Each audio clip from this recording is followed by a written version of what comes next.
ม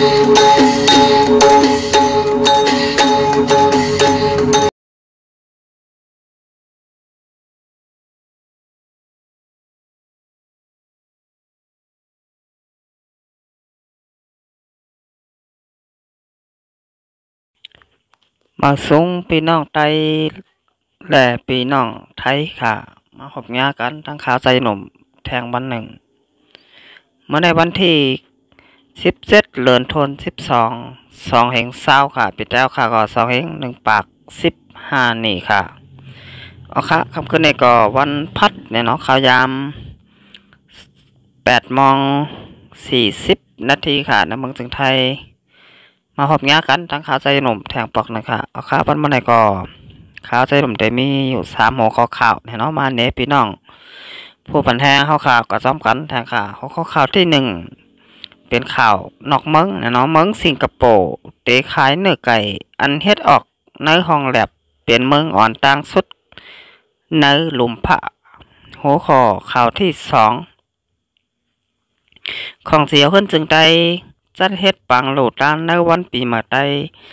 2/1/15นี้ตีเงาจึงลอยใต้แรงหัวข้อข่าวที่3ค่ะเพิ่นดิกเตืองลาดลองกินสู้กินลาบตีคอมมาสินตึกต่อเพียวม่วยลองกินสู้กินลาบในเมืองหอมตุ่มมีถึง5/3 ปัก72 ผลว่าไหนค่ะออกค่ะเอาค่ะก่อนทั้งสองพี่น้องค่ะเข้ามาโดยช่อง YouTube ค่ะสยหนุ่มพี่น้องค่ะตกใจนี่ก็กดติดตามใบปันขายแล้วก็กดปันตีถึงแทงกำ1พี่น้องแต้วค่ะได้รายหันข่าวออนต่างเปิ่นมือรายการฟดต่างข่าวค่ะเอาค่ะเขากลับมาโดยหัวข้อข่าวที่1ออนต่างสุดค่ะเมืองสิงคโปร์ตีขายเนื้อไก่อันเฮ็ดออกในห้องแลบเปลี่ยนเมืองอ่อนต่างสุดในหลุมผ้าวันไหนค่ะเมื่อโฮเลนเนี่ยเนาะที่12/2/20ปีใต้2/1/14นี้ในลงปองจึงเมืองสิงคโปร์ไล่ปันขว้างซื้อขายกินเนื้อไก่อันเฮ็ดออกในห้องแลบนั่นน่ะโตตั้งเมืองสิงคโปร์ยาวว่าไหนอยู่ที่คอมมาซินอยู่ที่คอมพานีอเมริกันไล่ค้นคว้าเฮ็ดออกเนื้อไก่ในห้องแลบตีเมืองสิงคโปร์เสลงปองจึงเมืองสิงคโปร์ไล่ปันขว้างตาซื้อขายกินเนื้อไก่ในโตตั้งเมืองสิงคโปร์เป็นเมืองอ่อนตั้งสุดในหลุมผ้าในว่าไหนภูมิพลพรในห้องแลบก็รัฐเนติสื่อข่าวว่าเนื้อไก่ในเตไล่ว่าหลอดเพลแหลมดสายอัมมีเจอแมงต่างเมลเมื่อเฮ็ดออกตาเตไล่มาเนื้อนั่นก็อำไล่คาสายใจโตสัตต่างเมลอำโลตีลินปื้นตีน้ำก้อยไหลเอา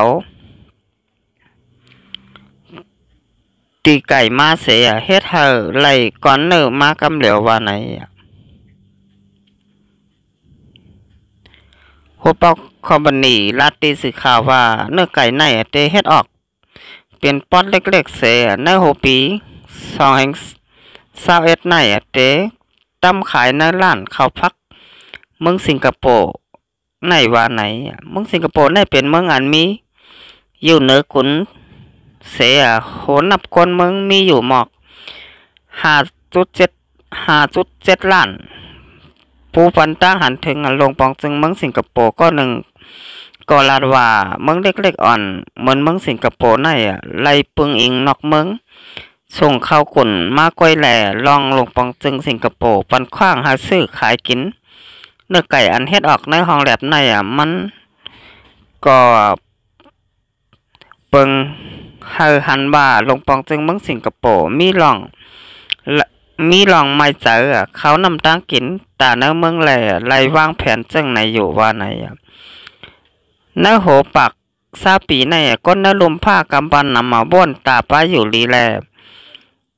ตาลองกันค่าใช้ใจโตชัดเจนในโปเตย่อมลงมาก่อเปิงในเสการซื้อขายกินเนื้อไก่เนื้ออันเฮ็ดออกในห้องแลบในเตนำขึ้นมาอยู่เสอยู่ที่คอมพานีเตคัดเจอ เฮ็ดสร้างวางแผนกว่าแทงเมื่อหน้าวันไหนค่ะเตอันเฮ็ดออกป้าเนื้อโบเนื้อแหลงแทงอยู่ว่าไหนเป็กซัมบานันเสตาก่อเนื้ออันเตไลมาในห้องแลบไหนเตไลใจข้าวย้ำหึงเหลืออันเอาตัวไก่ในคอกมันอยู่แลปัญหาลงอันใดเจ้งถึงหึงในก่อเป็นยันแห้งเงินเสียในการเฮ็ดออกเนื้อในก่อเตไลเจอโคกุ่นจ้ำแทงต่างเมียวตั้งนำบาไหนไผ่เขานำตั้งกินเมืองสิงคโปร์ออกมายืนยันลาดว่าตาเฮามีรองรถเพนั่นไล่ตัวจำกูคักตอนอันคอมพานีไล่ค้นคว้าเฮ็ดออกอยู่ว่าในเสภายคอมพานีก็ลาดว่าอเมริกันและยุโรปก็ได้เปิดโดยจำการซื้อขายกินเนื้อไก่ที่เมืองสิงคโปร์ในเสยุ่มยำว่าเตปันขว้างซื้อขายเนื้อไก่ในมาเหมือนกันอยู่ว่าไหนคอมพานีในไรก่อตั้งขึ้นมาเมื่อปี2011เสียมีเงินเข้าอยู่$300 ล้านอเมริกันได้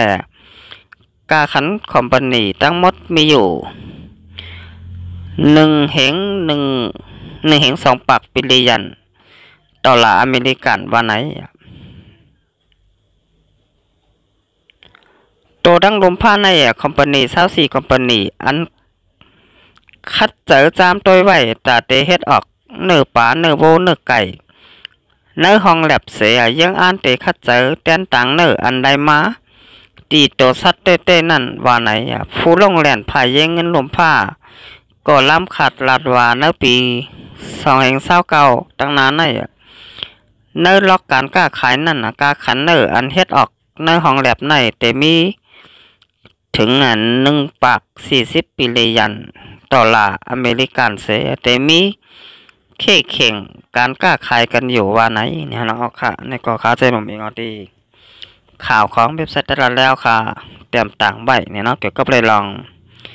เมืองสิงคโปร์เนี่ยเนาะก็เด็กออกมาอันไหนค่ะขายเนื้อไก่เนี่ยเนาะเตียนเฮ็ดออกเนื้อห้องแลบเป็นเมืองอ่อนต่างสุดในโลกในกำพาลงในก็ว่าอะไรค่ะขั้นต่อถึงย้ำเดียวนี่กูวันกูมือกูวันเนี่ยเนาะเขาค่ะกินอยู่กูมือกูวันกูเลินกูปีในก็เป็นเนื้อไก่เตียนคาแฮมตายเสเอามากินเนี่ยเนาะก็เมืองสิงคโปร์ไล่ค้นคว้าไล่เฮ็ดออกมาในห้องแลบเสร็จแล้วเป็นเนื้อไก่ออกมาที่ห้องแลบค่ะอำเจอเนื้อไก่ไล่ป่อไล่คาแฮมตายมาเนี่ยเนาะนี่ก็แต่เลยว่าเป็นเมืองอ่อนตั้งสุดและเมืองที่เฮ็ดออกอ่อนตั้งเปิ่นนะฮะเนาะเมืองสิงคโปร์ค่ะอันนี้ก็เป็นคอมพานีของเมืองอเมริกันเป็นก็มาเฮ็ดออกนะฮะเนาะออกค่ะอันนี้ก็วันเมื่อหนามาบ่นว่าตีขายกว่ากูวานกูเมืองก็จางเป็นได้ค่ะก็วันเมื่อไหนแต่ก็มีไว้ที่เมืองสิงคโปร์นะฮะเนาะเนื้อไก่เฮ็ดออกตีเนื้อห้องแลบนะฮะเนาะออกค่ะนี่ก็เรียกว่าเป็นเนื้อเตียนดีอยู่ลองหนึ่งนะเนาะอำได้ค่าโตใจเปิ่นนะเนาะก็ตั้งหวานมันแต่อำหัวเตเหมือนกันตั้งเนื้อไก่เตอยู่ห่านเนาะเนื้อไก่อันเฮ็ดออกในห้องแลบไหนนะฮะเนาะออกค่ะนี่ก็เบิดถามประต้อยกับจำกันแทงนะฮะเนาะว่าเหมือนมือนามาเตจางมาถึงตีเมืองไทยก็จางเป็นได้ค่ะกวยวันไหนแต่ก็อ่ำไปถึงนะเนาะพี่น้องค่ะเปิด10ด้วยก็จำกันแทงค่ะเอาข่าว10นะมาด้วยหัวข้อข่าวที่2เนี่ยเนาะข่าวของเสียขึ้นจึงได้ดับสุกจึงได้อาเสียจะเฮ็ดปางโดดด้านในวันปีหมดได้2/1/15นี่ที่เงาจึงหลายได้แรงยันเจอแม้ตั้งเป็นโควิด2019ที่จับเพลามเสียปางป้อยฮับตอนปีหมดได้อันใดจะเฮ็ดขึ้นคอนมากูปีนั่นปีไหนเป็นจะเฮ็ดยาวแหล่อยู่ที่ของเสียขึ้นจึงได้เสียได้ดัดจังไรจะเฮ็ดปางโดดด้านเข้าเหมือนนำเหมือตีเงาจึงหลายได้แรงบ้านไหนเมื่อวันที่14เดือนธันวาคม2020ค่ะอีกวันที่15เดือนธันวาคม2020นั่นเป็นวันส่งสั่งปีเก่าฮับตอนปีใหม่2021นี้ไหนแลอยู่ที่ห้องการหลงไผ่อุปเปิงเอาจริงไรแต่แรง ตับซึกจึงได้อาเซียเนี่ยจะเทศปังหลุดดานเข้ามานำมาตี